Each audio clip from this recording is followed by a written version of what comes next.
やめて。オーディションやろう。息子に言われたんです。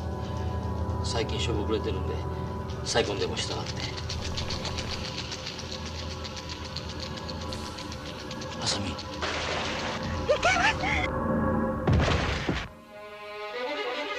本当にオーディションするのか。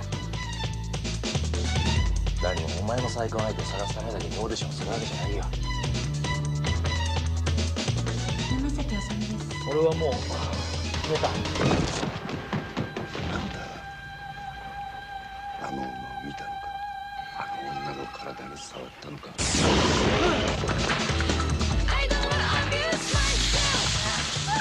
私だけは愛してくれなきゃ嫌よ。この人はいけません。言葉なんか嘘だけど痛みだけは信じれるのよ。あなたは私の全部にはなってくれないのね。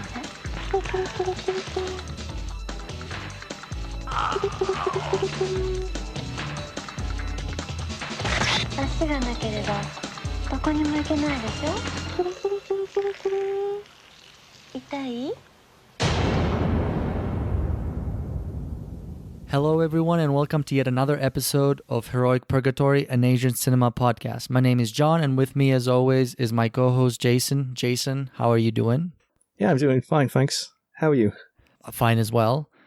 So today we initially planned, and I'm not sure if I made this announcement on the previous episode or if I just removed it before uploading, but we had originally decided to cover Ang Lee's Eat, Drink, Men, Woman, but because by the time this episode is released is going to be so close to Halloween, we kind of in the middle of preparation, we made a change and decided to cover a horror film instead, and the one we chose was Takashi Miike's 1999 film Audition. It's a classic, and we were going to get around to it sooner or later, so it's perfect for Halloween. Yeah, exactly. It will be a missed opportunity not to do something like this for Halloween. However, before we get to our episode discussion, as usually, we'll do the part of our episode where we kind of talk about our weeks, what have we been watching, playing, reading, or whatever else we want to talk about. So why don't you go first, Jason, and tell us what's made you happy in the last couple of weeks, to put it in one way. Well, I was happy that I finally finished Bonfire of the Vanities. Tom Wolfe had pretensions of being like a modern-day Dickens and capturing like different slices of New York life from rich to poor, and I felt he did a really bad job of capturing working class minority characters, and that really bugged me throughout the entire book. And I felt like he was much more comfortable with officialdom and the rich. That was much more convincing. The ending was really disappointing. It just seemed like a mess. So I was happy to put that away. And I started reading a book about Vincent van Gogh.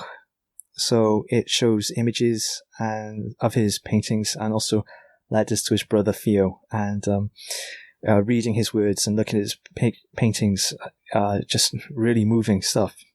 Especially because he lived such a hard life pursuing art. And he actually never sold a painting in his lifetime.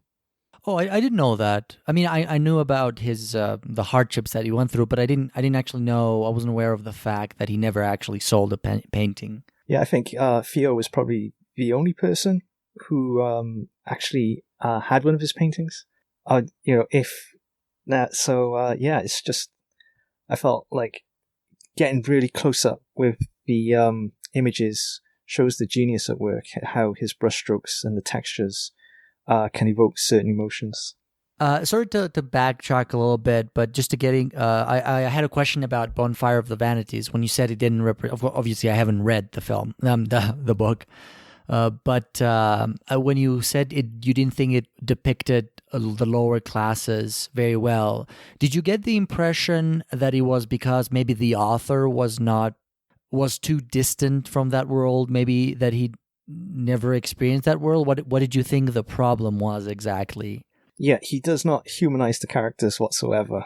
So he will go into backgrounds and like the history of white Anglo-Saxon Protestants. He's very comfortable talking about racial dynamics up there, but he has no interest in the black characters, how, New York was a city where during the 70s, sort of like the economic tax base flatlined because everybody went out to the suburbs, and people in the inner cities, Latinos and blacks, were left in really horrible conditions. The sort of housing crisis where landlords were renting out substandard homes, and black people were forced into certain sections of the city where like they were really bad for health, and like I don't know what the American term is, like freeways or highways. They were put through communities.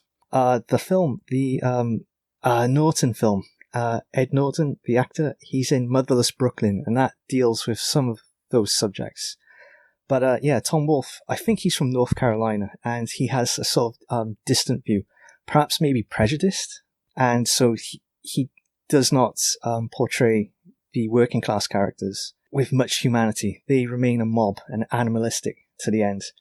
And I felt like he was much better at portraying the police, the view of the police and prosecutors, like he was sat in the back of a police car and they were filling him in on their own views of the communities. And then he used those views to inform the reader in the book about what life is like for working class people in New York.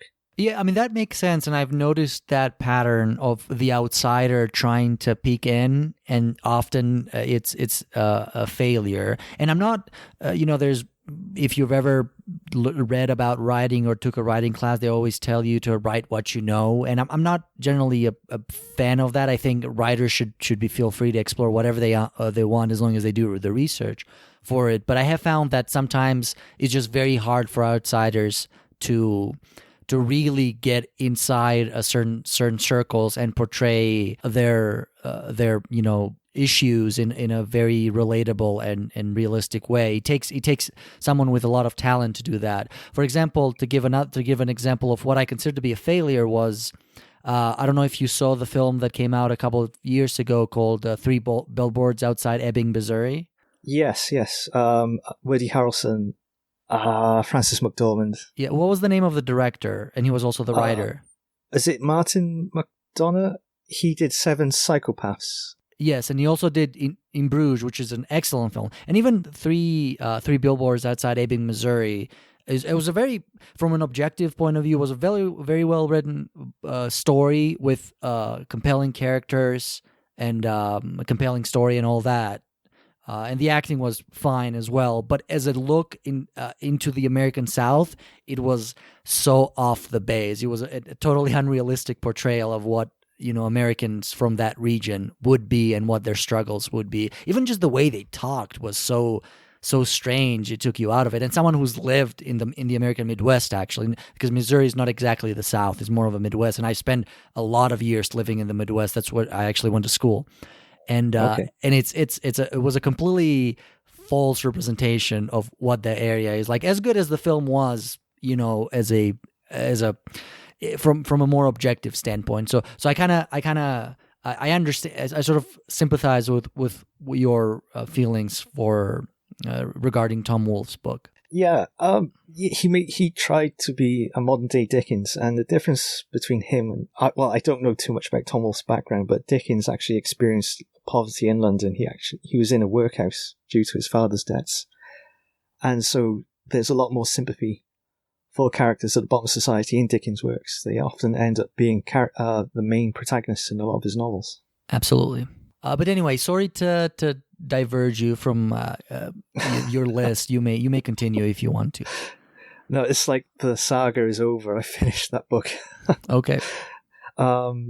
So yeah, I've watched, because we're getting closer to Halloween, I've been watching lots of horror movies. I watched an Italian zombie movie called After Death, and this weird monster movie by, I think his name's Brian Yuzna, called Society, which is, the tagline is "The rich feed off the poor." And you expect these weird monsters that actually make up the upper echelons of society, and how they actually do literally feed off the poor. and Spellcaster, which is from 1988, which stars Adamant as like Lord Diablo, who's got this castle where a reality TV show is being filmed, and these teenagers and a rock star are looking for a check of like $1 million, and he's bumping them off one by one. And I took advantage of the Hirobumi Watanabe films being shown for free by the Smithsonian for a limited time, so I watched 3 of his films online. If people listening follow the Heroic Purgatory Twitter feed, I'll try and tweet out links to different festivals or events that are screening films online. Sometimes they're for free, sometimes you have to pay a little fee. For example, we've got the Kyoto International Film Festival. They're screening a number of works by Nobuhiko Obayashi, lots of silent films and a variety of shorts. They're all available globally, as far as I can tell, and they only cost a few euros. And if you just follow the Heroic Purgatory Twitter feed, you can find out more. Yeah, I mean that's great. And like when we talked about festivals a few episodes ago, I said how much I am enjoying the fact that a lot of them are online now, and that's great because even the ones that you pay for, you get to watch pretty recent new movies mostly, and you pay less than what you would have paid in movie theaters, at least where I live. And so that's really great. Even the ones that you have to pay for, it's a great deal to catch some new movies for. Like Japan Cuts was $7 a movie, which is much less than what you would pay in theaters, and these movies wouldn't even go to theaters in the first place. Yeah, like the films being screened at Kyoto are like €3, so I think that's around the same price. Yeah, okay. So yeah, obviously, it presents a great opportunity for people around the world, and if people view these films in higher numbers, then it encourages festivals to continue in this practice, which opens up all of these films that usually just tend to stay on the festival circuit to a much wider audience. Absolutely. So regarding what I've done, my work is finally starting to let down, so I can get back to my routine, and that's great. So I did end up watching quite a bit and doing quite a bit of what I wanted to these couple of weeks. Some notable ones, I watched a really fun, cheesy 80s science fiction movie called Cherry 2000. I don't know if you've even heard of it. No. I mean, it's not a great film by any means, but it was fun. It's about a post-apocalyptic world, or at least USA, where almost all sexual relations between men and women don't happen for some reason, and people have these sex dolls that they just engage in relationships with, and the story is about one person's quite rare sex doll breaks, so he's on a quest to a quite Mad Maxian almost quest to go to the abandoned regions of Western United States and try to find a replacement for this very rare doll that he misses. And it's actually, the doll is called Cherry 2000. It's a Cherry 2000 models, and apparently they're not made anymore. And that's essentially the film. Of course, in the way he teams up with a real woman who initially helps him in his quest, but eventually he falls in love with her and realizes that sex with a real woman is better than sex with a doll. I guess that's the message of the film. Okay. Yeah, I mean, it's like I said, it's a very typical cheesy science fiction action film from the 80s, but it has its fun moments, and I like the action in it quite a bit. But yeah, there must be a whole genre of sort of dolls in movies, like Air Doll by Hirokazu Koreeda, Romance Doll, the film that's on Netflix. Can you think of any more? No, but when it comes, I'm a big fan of these terrible, either terrible films from the 50s or terrible films from the 80s. For some reason, those two decades were great at producing these films, and I think there's like there's just these tipping points in film technology where they haven't quite gotten to the sophistication of the 90s and the 2000s, but they have these like the ambitions that kind of would eventually lead there, and they're not great in retrospect, but they contain a lot of creativity that are worth looking back into, sometimes to the detriment of a good story. Yeah, have you seen TerraVision? I don't think so. TerraVision takes place in the future in this suburban America where this family, sort of a nuclear family, parents, son and daughter and grandfather, they have a satellite dish which is the conduit through which an alien beams into the family home. The parents are swingers, and the daughter is a teenage tearaway into rock music, and the son's like military obsessed, and it's full of 80s kitsch. I'd say it's a pretty bad movie, but you might find that fun. Oh, I would. And just looking at it, it looks like something that I would enjoy. I might actually watch it this week sometimes. I do. What I've been doing is I've been taking advantage. I don't think it's quite available outside the U.S. yet, but outside the U.S., but inside the U.S., services like Amazon Prime and Hulu have this watch party feature. I don't know if you've heard of it. No. Where you can essentially watch the same content with a friend who also has an Amazon Prime account at the same time, and you also have a chat window. So the video syncs, so you're watching a film or an episode of TV as long as it's available on Amazon Prime. At the same time, and you get to chat about it and kind of try to emulate the viewing the same thing at the same time, except not in the same place. It's the closest any of us will get to being in a cinema again. Yeah, so I've been doing that with a couple of friends where we watch this movie. So I might do that with this TerraVision that you recommended. Okay. I also watched another Amazon Prime series called Upload. About it's sort of a comedy drama. It was okay. I wasn't that impressed with it, but I enjoyed while I watched. I watched the first season of that. It's again a science fiction series in the near future where when people die, they have the choice to upload their memories into this virtual world instead of actually die for real. And it's about this one guy who dies prematurely and has to kind of get used to this world. And there's other story things that go on. I would recommend checking it out, but I don't know. Maybe it still needs to grow a little bit. Okay. And just like you, I've tried to pay my respects to the October month and the month of horror, as it's been called, and the proximity of Halloween, and try to dip my feet, especially in a lot of classic horror films and maybe not so classic ones. For instance, I watched the 1931 Frankenstein and the 1931 Dracula films.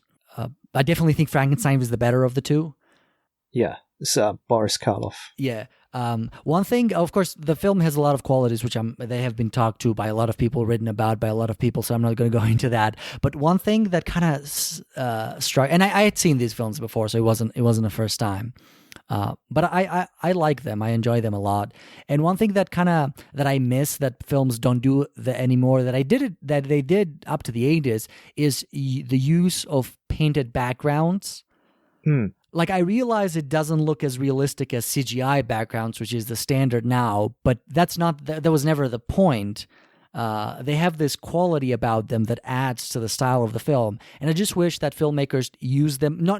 I realize that it will never get back to being the standard, but I wish there was films that use them as appropriate, like when it's appropriate to kind of create that mood that those matte paintings and painted backgrounds generate in a film like this. Like, for example, in the original series of Star Trek, they're used a lot, and I think they look beautiful, like for backgrounds of planets and whatnot. Another example is, the Kisuke Kinoshida's version of the Ballad of Narayama, which was made in the 50s. And that also uses painted background, and it doesn't look realistic at all, but that's the point. It looks so artificial, so otherworldly that it enhances the atmosphere of that film, and I love that film. The 50s version of the Ballad of Narayama, in my opinion, is superior to the 70s version, which is a lot more realistic, which I think Imamura made that one. I don't remember exactly who made the 70s version. I think, Shohei Imamura, I think it was 80s? Is it the 80s? Yeah. It was later, and it's a far more. I'd have to double check. Yeah, it was a far more realistic depiction, and of course that has its merits too. I'm not trying to take it down, but that I think the effect of those painted backdrops in a lot of it's also used in. I think Nagisa Oshima used them in a couple of his films, like in Gohato, the last film that he made in '99. I think that also contains painted backdrops in some scenes, and they have that effect that like an almost ethereal. They give the scene an almost ethereal, otherworldly sense that I wish it was just still used. It wasn't made so obsolete as it seems to be. Yeah.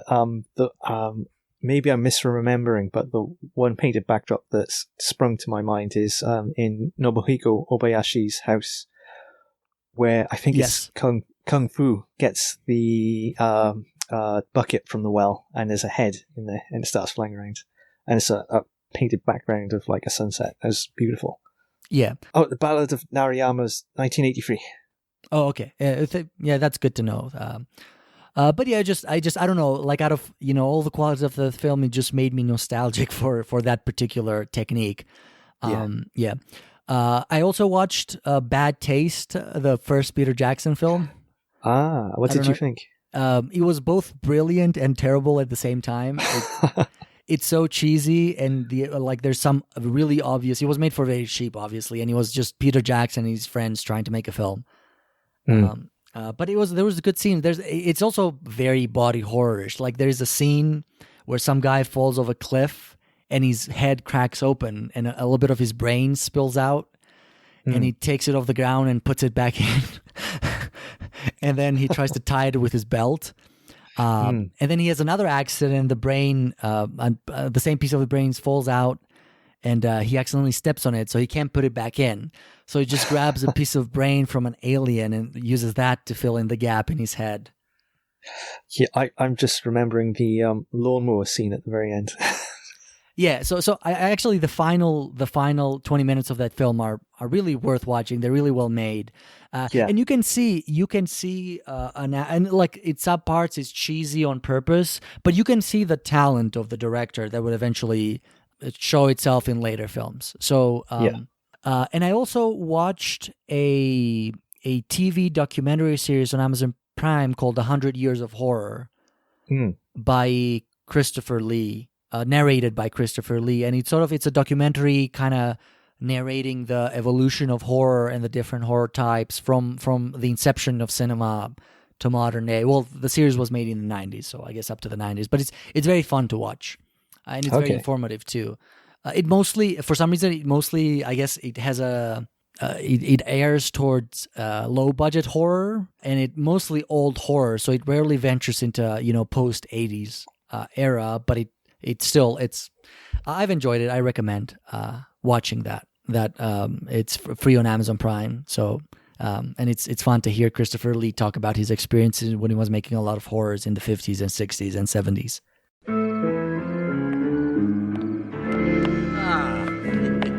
Yes. Oh, greetings. It is I, the Count, and it's time to answer that fascinating question. What is the Sesame Street number of the day? Okay, so we also have a few news items that we'll try to go briefly, as we've already spent enough time on non-audition related stuff.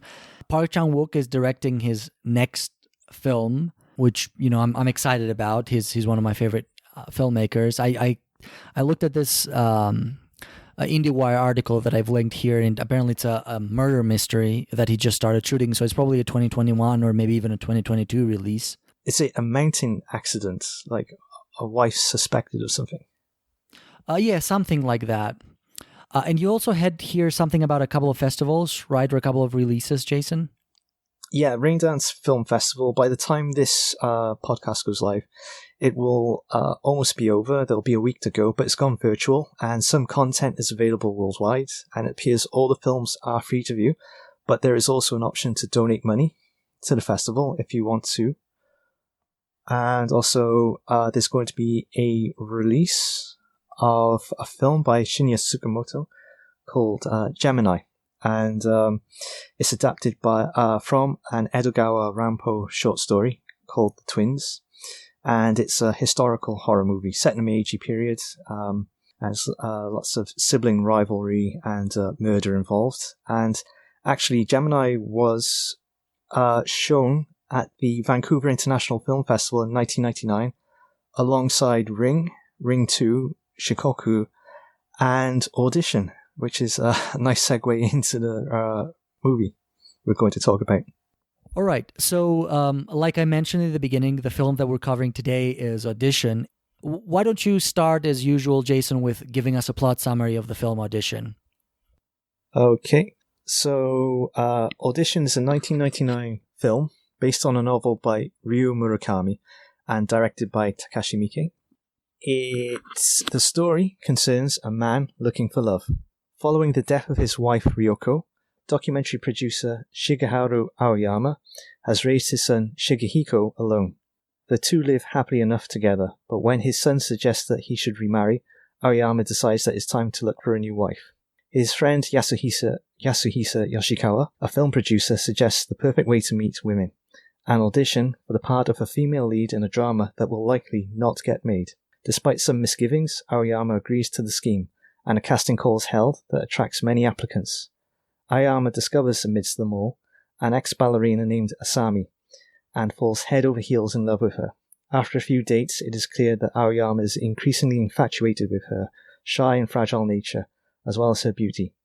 When he asks her to accompany him on a romantic weekend, and Asami disappears, things take a dark and disturbing turn. And as he searches for Asami, Aoyama discovers that there is a dark side to her he could never have imagined. All right, that was great. Thank you, Jason. So, from what I understand, you've written a review about this, and in the review you say in your website, and in the review you state that you've read the novel by Ryu Murakami. And since I haven't, why don't you tell us what did you think of the novel, and how do you think it compares with the film? Well, I have to say that review is like from nearly a decade ago, and I read the novel just around the time I wrote the review, and I've forgotten many details about it. But from what I can remember, is it follows the film follows the novel very closely.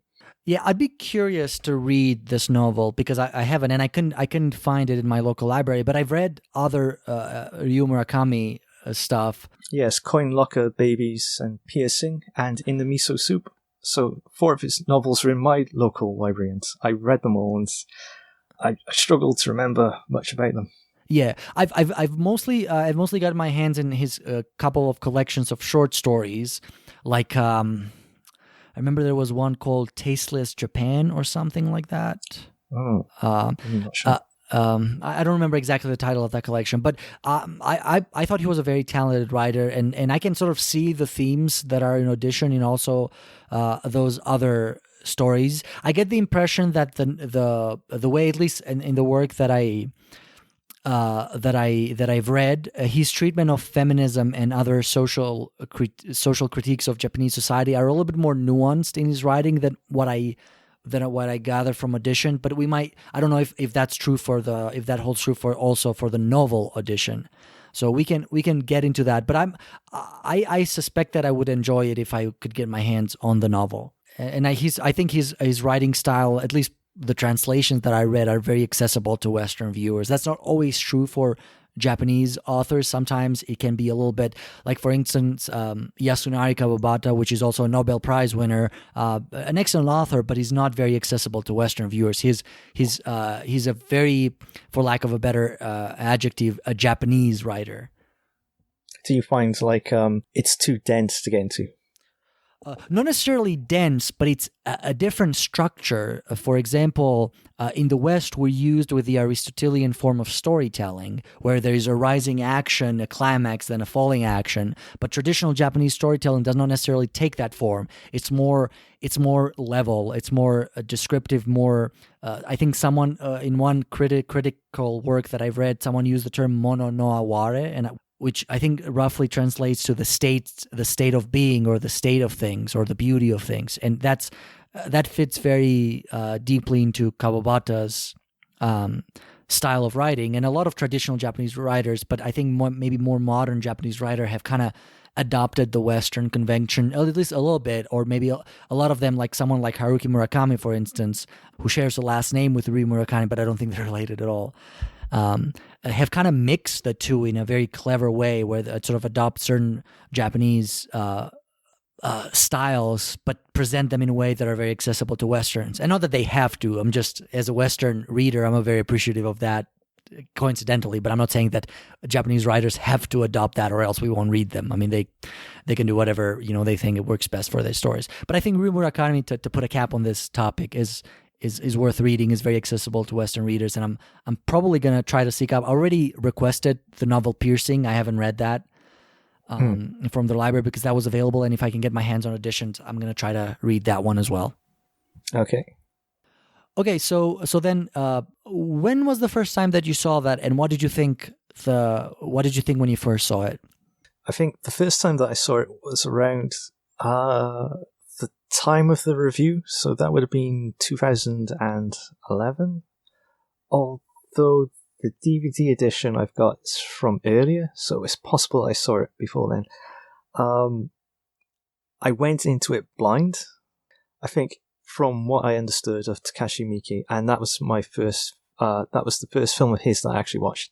I was much more aware of his gangster films before viewing this. I had no idea about the ending, just that it had a massive impact on viewers, and I was really shocked by the ending, like many people, because like the first half of the film is really subdued. Yes, I would agree with that. There's a real 180 that happens at certain point in the film, and the build is there if you pay attention to it. But as if you are expecting a more conventional horror film structure, it doesn't go quite as you would expect. It's go ahead. Sorry. Yeah, it's like two totally different films. In a way, yes. Although I think they work, it is like two different films, but I think they work well together. Absolutely, the synergies there. So my story with the film is quite similar to yours. I think I've seen it. I might have seen it a little earlier than that. I don't remember exactly when, but I was in high school, so that was then before 2010. I remember seeing it with a couple of friends. And it was not the first, surprisingly, was not the first Miike film that I seen. At the time, I had seen Gozu, which is a completely off-the-rails film, and I did not, I remember there's a, it's a very bizarre film. Right, yeah. Actually, I saw Audition, like, Gozu was in UK cinemas thanks to Tartan, and that was one of my most memorable cinematic experiences, because after the opening 10 minutes, it meanders along with surreal, low-key comedy, and like half the audience walked out before the final 30 minutes, which is just operatic levels of silliness. And I'm sure that would have been about 2006 or so, and I'm sure I watched Audition before then. Okay. So sorry to interrupt. No, it's fine. Yeah, so that's sort of. But at the time when I watched Audition, I had no idea that it was the same director. I wasn't. Gozu, it was introduced to me as a completely gonzo, off the rails Japanese film, and I watched it, not enjoying it at all. But it was just so bizarre that it kept me from watching. And I remember very little of it. I remember one scene that I remember particularly, and I think it's from Gozu, because a lot of these Miike films kind of blend in together sometimes. Is a man coming out of a woman's private parts. Yes, like at the very end. Yes, and cow people with cow heads and someone drinking breast milk from a woman. I think it's also in the same film. So I remember, and I think maybe my initial bad experience with Gozu was why I've maybe been a little bit reticent to accept Miike's films in general. Perhaps had I started with Audition instead of Gozu, I might have been more tolerant of his style, but that's a different topic. But when I saw Audition, I had already watched several Japanese horror films, including The Ring and Huon, and I was expecting something along those lines. And I was a little bit disappointed in that respect. but I also enjoyed the drama in it. At the time, I think now if you ask me, I would say it is a horror film, but at the time I would say, no, this is not a horror film. This is a drama / revenge thriller. And maybe we can talk about that. But so my point is that I did enjoy the film, but I was also sort of disappointed that it wasn't what I was quite expecting at the time. Later on subsequent reviewers, knowing exactly what was full on, I was able to appreciate some of the, not only the social criticism of Japanese society that is present in Audition, some of the feminist critiques that is present in Audition, and maybe present in more likely present in the underlying novel that Audition is based on. That's my theory on it. And also later on, maybe starting to become a little bit skeptical of the feminist critics, that I think maybe the praise of feminism in the film might be a little bit overblown, and maybe it's more osmosis from the novel than actually Miike inserting it in the film, and maybe even going as far as to maybe undermining it a little bit of the film in the film. And then I can elaborate on that later. And then going back to appreciating the film again. And so my relationship with it has been very up and down, very, very, very swingy. But overall, I think I'm very positive on it. And I really think it showcases at least Miike's talent as a very good technical director and building the suspense and building the drama throughout the film. Okay. I rambled there a little bit, sorry, but I hope that made sense. No, it did make sense. In terms of feminist interpretations, I don't think it's how to put it into words. It's not like a conscious thrust. It's more part and parcel of having Asami as a female turning the tables on Aoyama. Like, the film is informed from his perspective, and his perspective is that of an older male. And so, and also it's a horror film as well. And so when she turns the tables and she reverses the roles, it does gain that feminist criticism. And I would maybe step it back a bit, that I think the most poignant feminist criticism happens in the first part, or maybe even the first 2/3 of the film. And I think that final part maybe even undercuts it a little bit, or at least turns it, by its exploitative nature, turns it maybe a little bit into a caricature of feminism. It's really strong in the first part in showing how misogynistic attitudes are present, and how it can be passed from one person to the next. So the relationship between Aoyama and his son, the son is effectively learning from his father to treat women in offhanded way. He regards them as cleaners, caretakers, cooks, and he shies away from women because they're too complex. Yeah. And there's also the scene with Aoyama and Yoshikawa, where as two guys who are middle-aged, they look at younger women and they're threatened by them. In the scene in the hotel where they're having drinks, and there's a noisy group of women. They're just ladies. They're just having a good time, but like a lot of older men who are threatened. They cast derogatory remarks at them and link it into the future of Japan. So there's also touching upon the falling birth rate and issues like that, and how modern women are breaking free of traditional molds. And the whole audition process is looking for a woman who adheres to those traditional molds, which is where Asami steps in, and she assumes that behavior, although it's turns out to be a bit of a trap. Yeah, so like you mentioned, in that scene at the bar, there's a very clear reference to the good old days, right? That Aoyama's friend seems to miss, which particularly related to women's behavior, women's place in society. Although I would argue that Japan is still a pretty patriarchal society even today, and things may not have changed as much as the film suggests, or suggested at the time. Yeah, it's the griping of middle-aged and old guys who are like struggling to keep up with the times. And I think Japan is like slow to change. I think that's a fair comment. Absolutely. And what I like about the most about, especially the first part of the film, and something that you already hinted at, is that Aoyama is not a monster. He's not a misogynist. He's not a sexist. He's not he doesn't treat women terribly. And I think that's a very important point of this film, is the sort of the institutionalization and the sexism is so deeply entrenched into traditions and mores and behaviors that it doesn't take someone to be terrible to, like, abuse women and use violence against them. It's just something that seems very normal behavior or something that seems a very reasonable behavior actually has that institutional sexism into it, to the core, like embedded to its core. And I think this film does a great job, and maybe this is from the novel, I don't know. Feel free to correct me on that. Exposing that aspect of society, and I appreciate that more. I think the film would be very would have a much lesser impact if Aoyama was a monster, if he was outright abusive and outright exploitative of what's the name of the Asami? Asami, yes, thank you. If he was outright exploitative and outright rude to her and outright,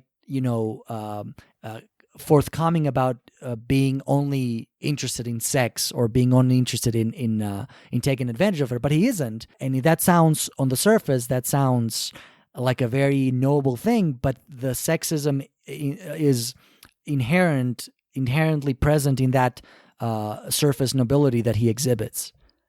Yeah, he takes on a condescending paternalism.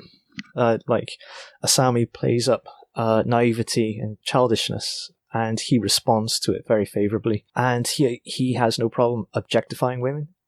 But you see his relationship with his son and Yoshikawa, and it's like he's an easygoing, nice guy, and he seems to treat people with respect. And there's a dream sequence during the torture scene where you get a cycle of it seems like you get an honest look at how he views women. Like earlier in the film, he seems to have difficulty understanding women. Like the secretary approaches him and he's quite dismissive of her, ignores her, and you later find out that he's had an affair with her.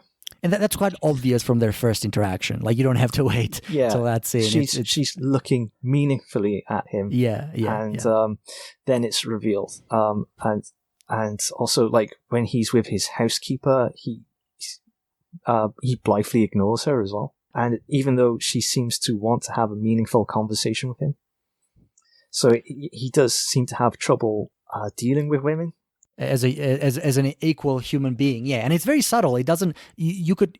There's sorry to jump in, but there's an ambiguity there, so you can't say for sure that that's the case. But just like the subtle hints in his body language and in his dialogue seem to indicate that what you said, that he has trouble dealing with women as equal human beings. Yeah, he's much more at ease with male characters, and like that's a sign of his loneliness. But the way he deals with his loneliness is to objectify women, to look for a woman who fulfills his criteria of what is an ideal femininity, and that proves to be his downfall, because that allows Asami to blind him. Well, he's blinded by his own sort of misogyny, I guess. All he's doing is perpetuating what he's learned, and that leads him to get tricked. Absolutely. However, well, let me add a little bit to what you said, and I find it very poignant that what really attracted to Asami while reading all those resumes, all those CVs, whatever they were, the application forms and essays, was that she is essentially a damsel in distress, and he saw himself as a savior. I mean, and even in their few dates that we see on screen, he takes that role, takes her, don't worry, you'll eventually learn to live with it, you'll eventually learn to enjoy life, and he's trying to slowly hint that he's her salvation in a sense. Yeah, he takes on a father figure aspect. Yeah, and there are so many like subtle hints that just kind of I already mentioned this, so I'm repeating myself. But that hint to what kind of person he might have been with his wife, but they never give you an exact answer. Like for instance, there's a scene which when they eat in the beginning of the film when he and his son are eating dinner for the first time, or at least the first time that we see, and like the son says, "Oh, Dad, it's your turn tonight to do the dishes," and the dad says, "Okay." So like that may mean nothing, but for some reason that tells me that while his wife was alive, neither of them ever did the dishes. It's just they had to come up with a system after she died because they didn't know what to do. So they said, "Okay, we'll take turns or whatever." Yeah. And that could just be like, that doesn't necessarily mean that, but I kind of feel like that's an intentional part on Miike's or the novel, if that's in the novel. I keep repeating this for like, you know, just giving you hints of what kind of person he is, but also leaving that little ambiguity, which I really love in his character and the character of Old Man and even his son to a certain degree. Yeah, his son replicates that behavior, and it shows you how one generation can pick up something from the next generation, from the previous generation. Yes. And then to kind of go in a little bit opposite direction and kind of point out why I think the feminism of the first part, it undermined in the end. Because you can tell from the film, but you can also tell from Miike's interview, I think he stated this explicitly, or other people have said for him, he was really excited to get to that final part. I think in one interview, either him or one of the actors says that he had a lot of fun filming that scene. Yeah, I think it's Ihe Sheena, like, he kept wanting her to do various takes on throwing the foot at the screen door. Yeah, and I think he was so eager to get to the exploitation part of the film that I don't think he took enough time to solidify Asami's motivation in the film. Because if you really examine it, first of all, we can make the argument that he didn't really deserve his fate in the end, no matter how no matter his place in like the societal, his position in Japan's societal patriarchy. You can make that argument, but I'm not going to do that because the film is that meant to be a symbol, like a symbol of women's revenge on male oppression. So that's not what bothers me. But what bothers me is that no matter what kind of person Aoyama had been, the same thing would have happened to him anyway in the end, because we get and I think this is, from what I've read, this is fleshed out more in the novel, and I think that might be the difference, is that Asami is a serial killer, right? She's been killing men left and right, even though she actually kills a woman, which I'm not sure why that is in the film as well. But did you get that interpretation from the film as well? So yeah, actually, rewatching the film for this podcast, when you listen to her lines, like there's a general tone of I've heard it all before. The way she tortures Aoyama, she's very well practiced. So it seems like she's done it. She's done it previously, and like the film, like the first part of the film is like the perfect romance, and it seems like fate that they've met. And I think that was what I took away from my first couple of viewings, and then actually concentrating on the dialogue during that torture scene made me think of Asami as an avenging figure. Yes, but that's why I think that it not only undermines itself, but it turns into sort of a caricature of feminism, or like the false impression that some people have that feminism means women hate all men, which is absolutely not true. It's a caricature of what feminism really is. But I think the film kind of maybe unintentionally embraces that in the end, by virtue of what I said, that no matter who or why or in what circumstances some men crossed paths with Asami, they would have ended up, the film strongly implies that the same thing would have happened, maybe successfully, instead of her failing to do it actually in the end, because of her son coming in his son coming in at the right time. So I don't know why that bothers me. I think the torture scene in itself is instrumental in contextualizing the first part of the film, because if the torture scene didn't exist, you might as well really take the first part as a really romantic film, which would be completely useless. So you need the torture scene, but just the way it gets there, the suddenness, and maybe the lack of development of Asami's character, kind of, I think, just doesn't quite land, or maybe takes the feminist part maybe in a direction that I'm not quite comfortable with, or doesn't drive it home as I would have liked to, as in the seriousness that it does on the first part of the film. Do you think that's down to the structure of the film? Like, when you have the torture scene, there's a 10-minute dream sequence where you get all of the parts that were edited out of the conversations, and that was a deliberate technique to lull us into a false sense of security and to put us in Aoyama's sort of mindset where he's not taking seriously Asami. But also, like, at the hotel, there's a scene where he wakes up from the nightmare. Do you think that's like... Did that genuinely happen? And if so, does that help cement certain aspects of a character, such as neediness, which could turn dangerous? I think that too, because a lot of those scenes are about Aoyama and very little about Asami. And in fact, Asami is reduced to an archetype of the molested young girl. But yeah, she fits into like the vengeful female in Asian horror with her long hair, and like she's been violated and objectified due to her sex. Exactly. And to that degree, you can't fault the film because it is meant to be from Aoyama's perspective, but I'm criticizing it, but I don't necessarily, if I was writing it, I wouldn't know how to fix it. So that's maybe unfair on my part. But I do think you're right. I think had that scene maybe better contextualized Asami's character in the story and give her a slightly more solid motivation for her final act of revenge. Whether that is, we can talk about whether that is real or whether I've read certain reviews that have interpreted that as being in. Sorry, I'm kind of blanking on the name. What's the name of the main character again? Aoyama. Aoyama. I almost said Aosama, so I'm kind of blending the two together. But yeah, so some people have interpreted that as being a manifestation of his guilt and not something that really happens, which is a possibility, I guess. Yeah. But yeah, I feel like if that whole 10-minute or 15-minute dream sequence had maybe fleshed out her personality a little bit more and given her a better motive for her final act, I think it would have landed better. And again, I'm being critical, maybe just to drive off a point, but I still really enjoy how the final scene is done. I think it's still a very satisfying ending to this horror film. I'm just saying, if we only focus on the feminist interpretation, I think that part doesn't quite work as well, in my opinion. That's not to say it's a bad ending to the film. Yeah, it's a really complicated film. But like you said, Aoyama is not a monster. He's like, he could be an average guy, I suppose. And he has his views informed by the society he's grown up in.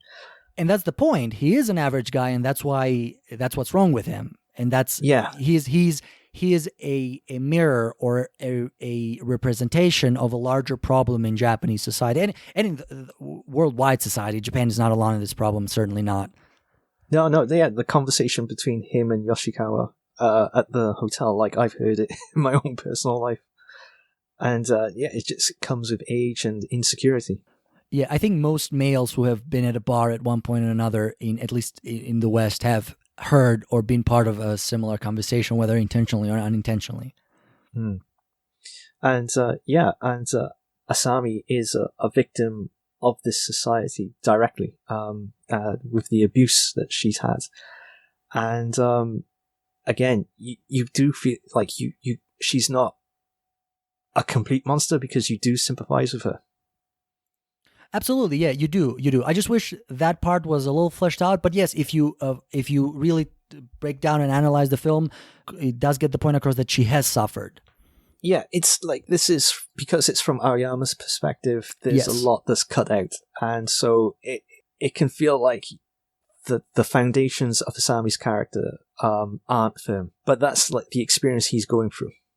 Yeah, and again, that doesn't solve my problem with the film, my issue that I have with it. But it is also possible that it is this discomfort or this this disconnection that I have from the first part to some other people might have too. Maybe, hopefully, I'm not alone.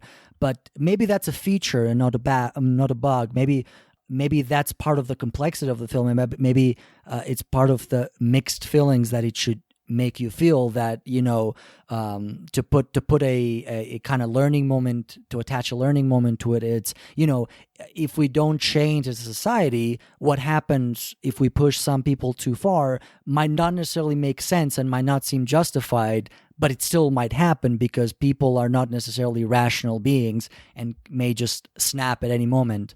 Yeah. In interviews, Miike said, like, what's scarier than human nature? Nothing scarier than human nature. And he uses violence to display that. It had to be accentuated to show, like, how terrifying it can be, how terrifying violence is.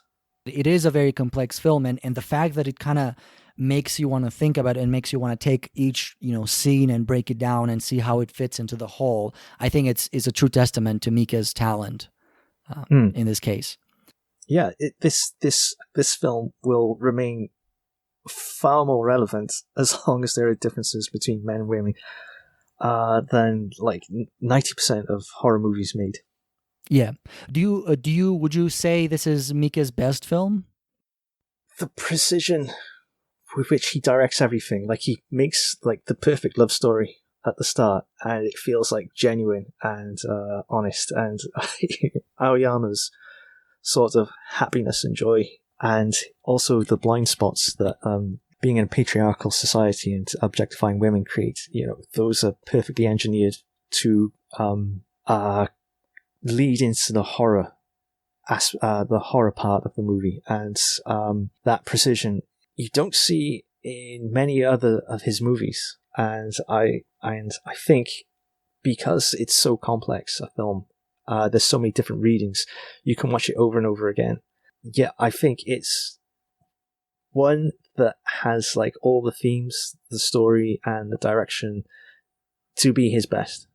Yes, and I would agree with that. Although I'm not, I wouldn't take my word for granted because I have this bias against him.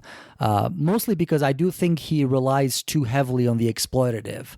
As I mentioned, that I think he has too much fun with that, and maybe the critical part of him that makes him a great director, maybe he's suspended a little bit while he has fun creating all those gonzo effects and bizarre images on screen. Yeah. Like, out of all of his films, there are some that are more enjoyable, but this one is very meaningful. Absolutely. Okay, so we did hint into the final sequence, the final 20 minutes of the film being a fantasy and being either just a dream or a manifestation of Aoyama's guilt or something else. What do you think of that? The final 20 minutes, it's like he enters, like, Aoyama and Asami have this mental connection, and they enter this dream space, and it's like the first time that they're actually honest with each other, and you see all the bits of the conversations that were omitted in the past with the noticeable edits. Those were initially to be part of the film, so they weren't intended to be part of a dream sequences, but they were later changed to be part of a dream sequence. Is that what you're saying? I don't know the sequence of events, but Ihei Shina and Ryo Ishibashi would have long, winding conversations, and when you watch the conversations in the film, you can see that there are noticeable edits, bits that are taken out, and I think that, you know, it's deliberately positioned in a dream sequence, so there's like a final confrontation with their ugly behavior, the dishonesty that they have. So do you think the dream sequences are recollections of, in the world of the film, are recollections of something that happened, or is it just a projection of him furthering Asami into the role of someone who needs to be protected and saved? No, this is like that's the first part, that she needs to be saved. This is like from his subconscious, like, you forgot these bits, so you're in danger. You forgot these bits. Like, try and remember. And like when you make a connection, like a friendship or a relationship of like a deep relationship, it's kind of like you can like almost second guess. Not second guess. You understand a person. you'll have like a premonition that, oh, someone's going to contact me, or you'll contact someone and, oh, I was expecting a call. And I feel like that space, that human connection is what that film goes into. And this is Aoyama entering Asami's mind and seeing how complicated she actually is, considering her reality. Of course, it could be interpreted as this is all of his fears bursting out, like he's heard the story of the tongue that's been cut out, the ear, and the 3 fingers, and that's what he's imagining. But we've actually seen it earlier on in the film. Yeah, well, I think if we take it to be, if we take this film to contain no supernatural elements, and it's a realistic story or something that could potentially happen in the real world, then the shots that we get initially in her apartment cannot be real, because it's just too, I don't know what word to use, but there's just someone just sitting for days with her hand bent down and her hair over her face, waiting for a phone in an apartment with no furniture doesn't seem like a real thing. So that has to be maybe an after the fact projection of someone's mind, at least according to me, in my opinion. So it's like, she's clearly waiting for me. Yes, yeah, that's true. Like in his that could be another angle to the feminist thing in the beginning of the film. In his mind, she has nothing better to do in her life but just wait for him. But she's like a crocodile lurking beneath the surface. If she's like practicing killing off people. Yeah, exactly. Well, if that's true, if that's not also another dream or another extension of his imagination. One way, which I don't think this was intended, and I think Miike has publicly denounced this interpretation. He said that what happens in the end is real. She's really killing him. She's really cutting off his leg and whatnot. But I do think that the idea that nothing that happens in the end is real, that she's just another normal shy girl trying to make do in a patriarchal society, but that Aoyama has a final moment of not a final moment of understanding, but like of guilt, that he cannot imagine the world changing. Instead, he can only envision it in an explosion of violence to deal with the injustice that his that sort of traditional mentality that he's part of has caused. It's a very common motif in literature, starting all the way back from Medea, and others. I don't know if you're familiar with the Greek play. No, I'm not familiar with Medea. Yeah, it's essentially Medea is a queen, the wife of Jason, and when Jason doesn't she kill their children? Yes. So when Jason announced that he'll leave her for another younger princess, she kills the princess and she kills her two children as an act of revenge. And actually, I'd say that Audition is a loose remake of Medea from a certain perspective, all the way to like John Updike's short story AMP, which it's very poignant. It's also deals with the same issue with rehashing the motif of men being afraid of women's sexuality. Because everything that happens, whether real or imagined, happens immediately after they consummate their relationship. Yeah, like that's a strange scene in itself. It's like when you first watch the scene in the hotel when they get into the clinch in the bed. It's an immediate cut to Aoyama alone, and it felt like he was drugged.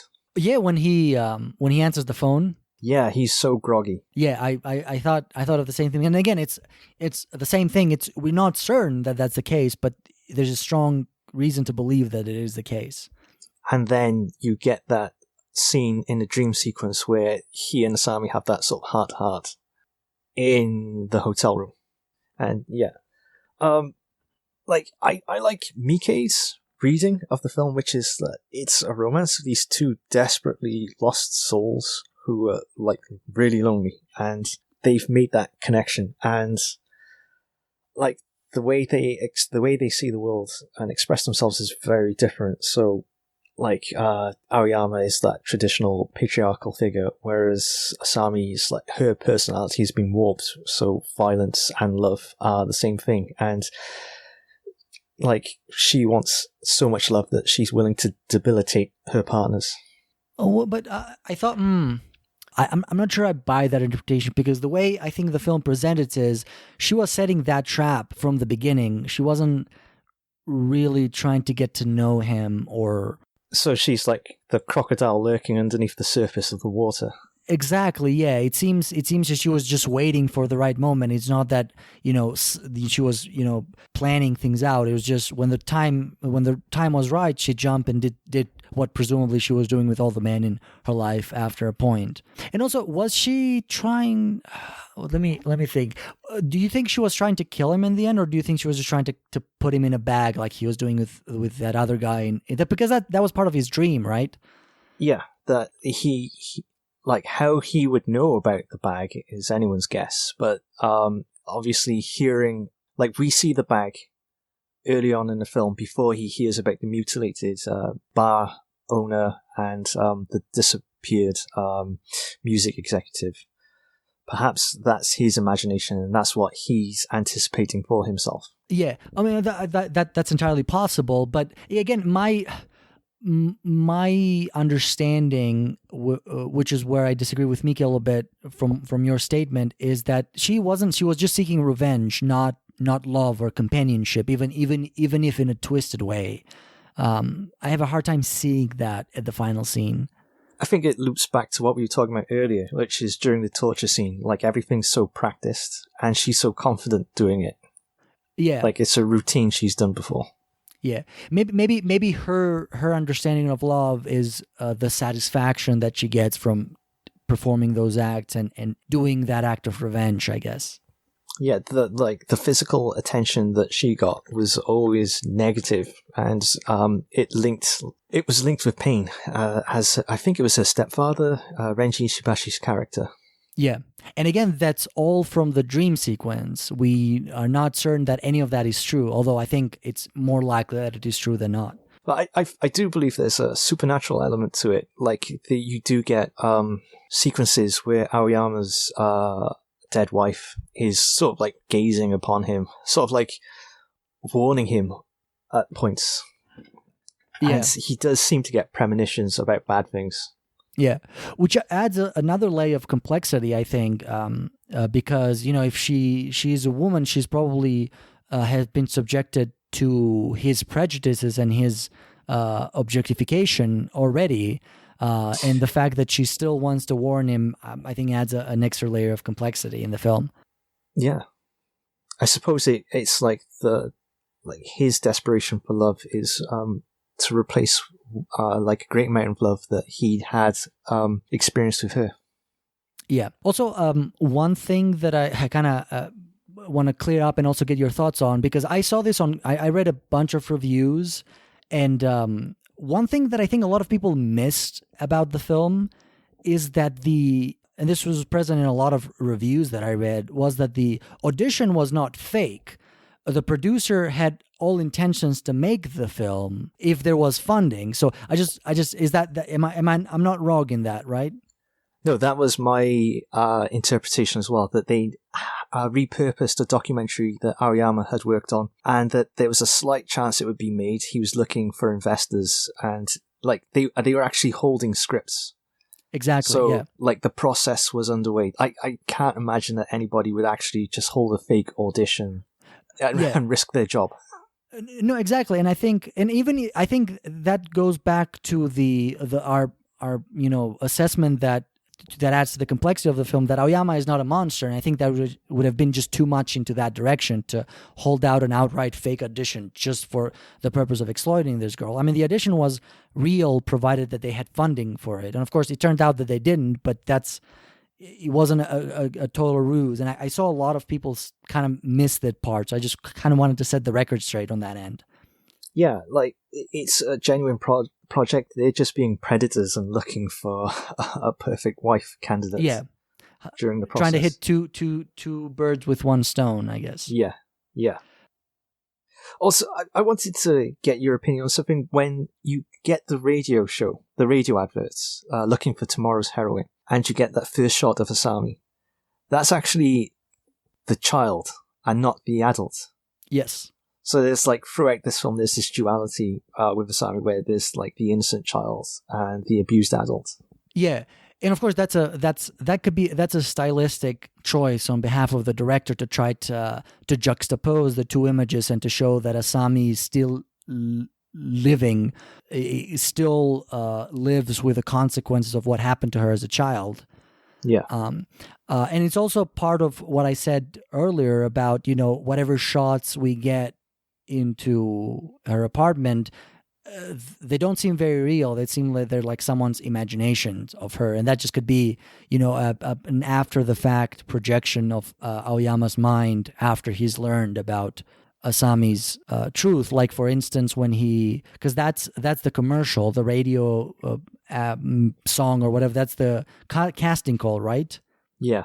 Yeah, so after he's realized what he's done, he's realized that he's not going after women, but he's going after a child who has suffered. And he's just exploiting her, because that's really what he's like, her past suffering is what he's attracted to. Yeah, she presents a fragile, demure person who needs to be defended. Yes. So I think I think both of those work. And I don't really have anything else to add to that. Okay. Yeah, I like that. So, yeah, it's just masterful control of the images you show on screen, just to get deeper into psychology. And I like this being like Miike's style is just over the top violence, and so you felt like that excess took you out of some of the critiques that could be made in terms of feminism. Yeah, and that also could be part of. So one of the I think it's the sole writer of this film was Daisuke Tengen, which I'm not sure if that's his real name, but he was a co-writer in several later Shohei Imamura films. He's actually his eldest son. Oh, he is? Oh, okay. So yeah, I don't think that's his real name then. That might be a pen name. But yeah, Daisuke Tengen actually worked with Miike again on a number of different projects, like 13 Assassins. Okay. Oh yeah, I think I saw that. But the films that he wrote for, or he co-wrote for Imamura, like The Eel and Dr. Akagi, and then later Warm Water Under the Red Bridge, they're all three of them, especially The Eel, is a phenomenal film. I recommend watching them. If you haven't already. But like that's one common trait that I noticed them is presenting a lot of character information with little, and I think that's also present in Audition, and I think that might also be his contribution there. Okay, like that's his style. So it could be. Of course, he was only a co-writer in those Imamura, so that may be just him learning from his father. Yeah. Well, yeah. Takashi Miike actually went to Shohei Imamura's film school in Yokohama and worked as an AD on a number of Imamura projects as well. There is some similarity between the two, especially the visceral. Of course, Imamura is not as exploitative, is not as violent, but there is a visceral element to his style that I think is Miike certainly shares. Yeah, and like the interest in like the lower classes of Japan and sort of the controversial aspects and social criticism too. Yeah. Like Imamura's part, like Imamura himself, I think was assistant director to Ozu, but he made his name in the new wave with all of these films that critiqued Japanese society. But just to go back, Daisuke Tengen is actually Daisuke Imamura. That's his real name. So Tengen is pen name. Okay, yeah, I mean that makes sense. I was thinking maybe he was an out of wedlock child, and that's why he has a different name, because that sometimes happened. But I don't know. I didn't want to speculate. Yeah, I'm looking at the Japanese Wikipedia page. So this is Wikipedia, so take it with a grain of salt. Yeah, I mean, it's all right. Where do you stand on the classification of this film? Do you consider it a horror film? Do you consider it a drama, a revenge thriller? How would you? What do you make of it? I think it slips between genres. Like a lot of Asian films do this, where they have a thriller element that goes into like body horror or Like, this is a multi-genre film, so it starts off with like a very believable and convincing romance, and then goes into horror. So I don't want to confine it into any one thing. Like, Miike himself says he doesn't see it as a horror film. I think it's a combination of the two. And I think that's typical of a lot of his films. Yeah. Like Yakuza Vampires, like Yakuza Apocalypse is like a horror movie with vampires, and comedy, and Yakuza action. It's like, he jumps between different genres. He's not as eager to fall into categories as we want them to be here in the West. Like, I've noticed that a lot about South Korean cinema and Hong Kong cinema as well. They definitely are more comfortable about mixing genre, and that's probably stems from them, or their storytelling originates from a different tradition that are classical Aristotelian story structures. Absolutely, yeah. Like, would you say, like, for example, The Chaser? That's like a mixture of police procedural and thrillers, and even a little bit of horror. Yeah, and like, as a writer, we want sort of a glib summation, something, an easy label we can slap on things. But in marketing, people want that even more. Yeah, and Asian filmmakers reach into like the bag of creativity and grab whatever they can get to make a great story. Yeah.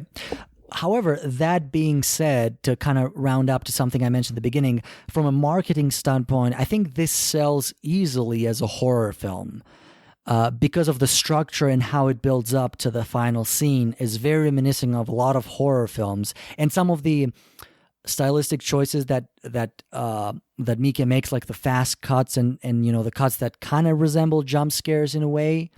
And I think that's why this film, I agree with you, it's not easily put into one category. In fact, it is a multi-genre film, but I think as someone who wants to market the film to a specific audience, I think it's very easy to market this as a horror film. That's why I think it kind of fits that categorization a little bit easier than the other categorizations that it does. Because, for example, you might say it's a drama, but horror does have drama in it, and you might say it's a thriller, but horror does have some thriller elements in it. So the horror genre already is not a pure genre like, let's say, a comedy or a drama. It's already has a mixed quality about it. So that's why I think it's easier to kind of maybe put this into the horror genre than maybe other genres. Yeah, and we have to remember that Omega Project was the studio that produced Ringu.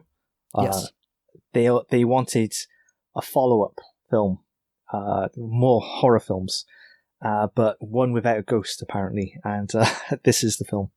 Yeah, so I read that they wanted kind of to capitalize on that success, as studios often do. That's pretty expected. So what do you have any information of what happened? Why? Because this is nothing like Ringo. I think we would agree on that, right? Yes, it's nothing like Ringu. Like, Ringu is different from the novel itself. The novel is like a mystery and a thriller, and the supernatural elements feel like they're more downplayed, whereas the film is a much stronger horror experience. I'm not sure why they selected Audition. Yeah, it seems that's what I'm saying. Seems like an odd choice to not only if you wanted to follow up on Ringo, to choose Audition, the novel, and Miike, because Miike was not known at this point for making anything close to Ringo. If you look at Miike's filmography, like, he doesn't have any horror titles to his name before Audition. Or horror, or yeah, even later, he doesn't have many horror types that fit so cleanly into the horror genre. Well, there's One Missed Call and Over Your Dead Body. But yeah, like Miike himself, he's like a journeyman director, and in interviews, he says he goes with his intuition where interesting projects take him. So it could be that, like, he was very attracted to the story or the situation. He wanted to try something different. And I guess I think it's also that, the mentality in Japanese studios is that maybe that's what they wanted to do, but then Miike came along and and said, no, I'm not making something like Gigo, I have my own ideas. In the West, he would have either been fired or his movie would have been taken out of his hands and edited to make it what the studio wanted. But I think that's not how most Japanese studios operate. I think they will maybe take that more risks and go with the director's ideas, especially someone who was a success up to that point. Like, because Miike was not the household name that he's now, but he was certainly not a complete unknown at the time. So I think maybe the studio took a chance of him. And again, I'm speculating. Yeah, it does seem like a chance because his first theatrical film was Shinjuku Triad Society 4 years before that. He was more well known for like direct-to-video Yakuza stories. V Cinema, as they were called, which is also the namesake of the website that we review for. Yeah. But yeah, like he's making 4 or 5 different films a year. And he's like, after Shinjuku Triad Society, he's picking up bigger projects like The Bird People in China. And he's given freedom to do what he wants. Yeah, but I mean, even after his first theatrical release, he got more theatrical releases, but he still was working quite a bit into the V Cinema area. If I recall, I don't have his filmography open, but I looked it up, and I think he was still producing quite a few V Cinema titles. And I think it was after Audition that he almost went exclusively theatrical. I think Audition blew up his career. Yeah, if I'm not mistaken. Yeah, especially the attention from overseas festivals. Yeah, and this is another thing that. One of the examples where, the studio's risk paid off. Of course, unlike all the previous films that we've discussed so far, Audition hasn't won that many awards. Certainly didn't win any awards in the Japanese Academy. Didn't win any major festival awards. But in terms of popular appeal, I think it was very profitable for the studio. I didn't look up any exclusive numbers, but just from what I've read and what I've read from reviews, I think that's the consensus that it made a lot of money for the studio. Especially from overseas territories. Like, from what I read, it seems like it played in mini theaters across Japan, and not many people paid attention to it at first until, like, all of the good press from, like, Vancouver and Rotterdam started to filter through. Yes, absolutely. And it influenced a lot of Western directors. I think... this, in terms of not only Western horror, this has influenced a lot of Western directors in many ways. This and Ringu, and I kind of hate the influence of Ringu because after Ringu, all horror films kind of feel the same, and that's part of my problem with horror films. Okay, they seem to all have gone with the same aesthetic, which I hate. But I think Audition has had maybe a more positive influence in the revenge genre, especially in the West. Well, it's cited as the title that inspired, was it torture porn? Yes, which I'm not a fan of, but, you can't deny its influence. Yeah. I suppose it shows you the quality of the film that, like, very few torture porn titles actually touch what Auditions managed to achieve. Yeah, but even if you, I think its influence extends beyond that. For instance, like a lot of films that you wouldn't think of, like Get Out, for example, which I think it's a great horror film. Especially the final 30 minutes of it, it reminds me a lot of Audition. I don't know if you've seen it recently. I saw Get Out last year for the first time. I was on a flight to Japan, so it's probably not the best place to see it, but I enjoyed it a lot. Yeah, I think the structure of the film is very similar to Audition. Most of it is a drama with some comedic elements to it, actually. That's the one difference. And then it blows up in the end. It's social commentary, slow build up. And the final thing is very close to torture porn. Is a lot more psychological, but I think it sort of follows the same beats as Audition. So I think that I don't think that film would exist without Audition, in my humble opinion. That's nicely spotted. I hadn't thought about it.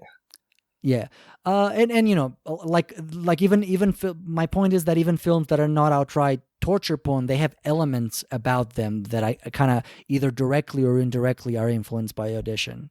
Yeah, absolutely. Okay, so is there anything else that you think we missed or that you'd like to add to the discussion? Oh yeah, I'd like everybody to listen to the end theme of their movie, like so many like Japanese horror titles like Pulse and Ringu, you get J-pop. Or I must have. That's like that. Just I didn't pay attention to that at all. it's like some acid jazz track, and it's really catchy. Anything else? No, like watching it again and again and again for the podcast. I really enjoyed the film, and I appreciated the structure. I didn't like the mechanics that went into framing a scene, the mise en scène, the every line of dialogue. There was not an ounce of fat, and it was all for a specific purpose of building up this world and these characters. And it's really complicated, and so many different interpretations. But it's a really good film. You can just keep watching it over and over again and talking about it. And I really enjoyed it. So thanks for suggesting we get a horror episode. And I'm glad we selected Audition.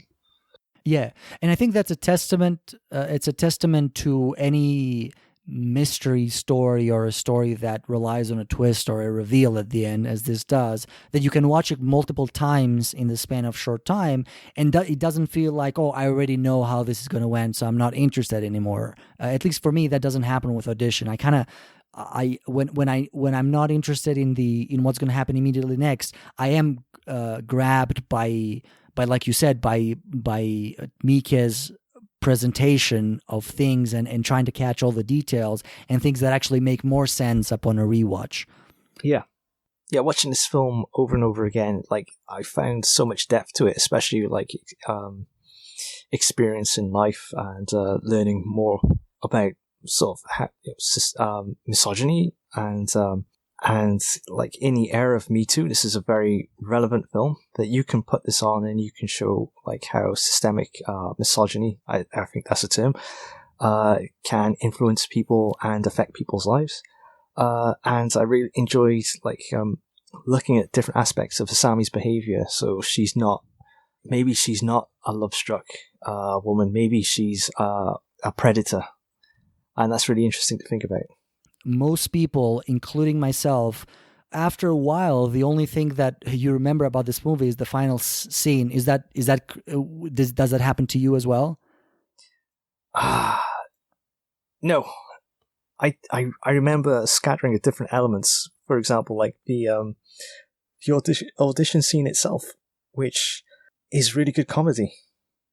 Absolutely, that's true. I vaguely kind of remember like that, but what always after a while, what's stuck, and I think that's true for many people, is that final scene is so memorable that it kind of overshadows everything else.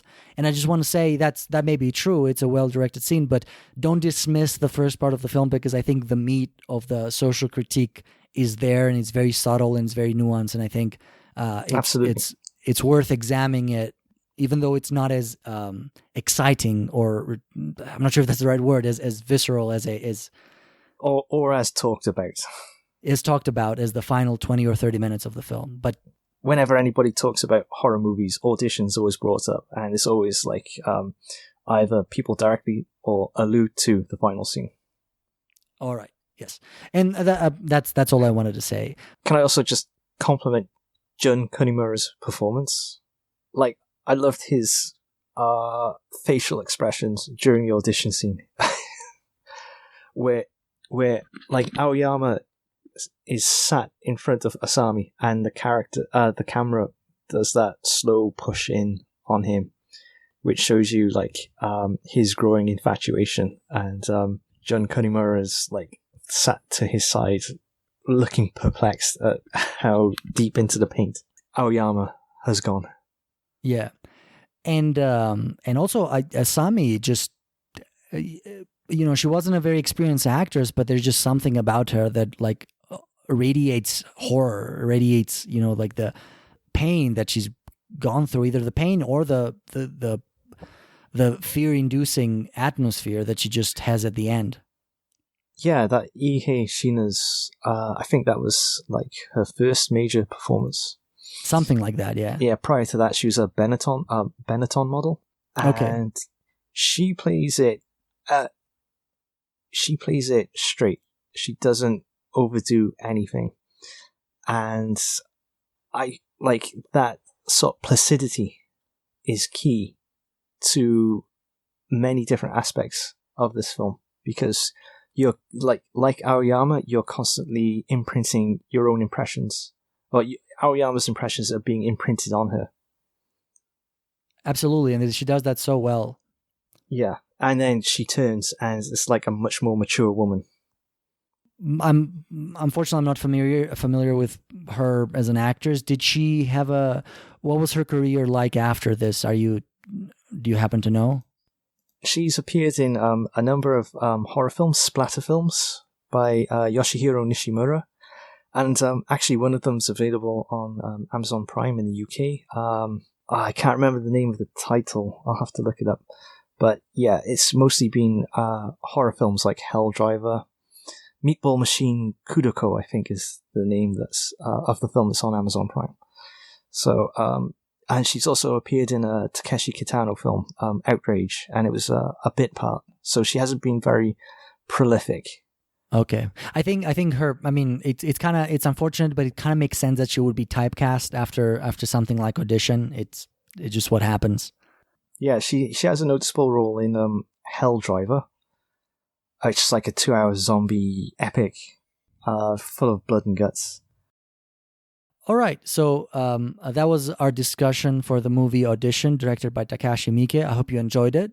Next time, we're going to talk about the movie that we were supposed to talk this week, and that is Ang Lee's Taiwanese film Eat, Drink, Men, Woman. Before we close, is there anything that you'd like to say, Jason? Anything that you'd like to plug?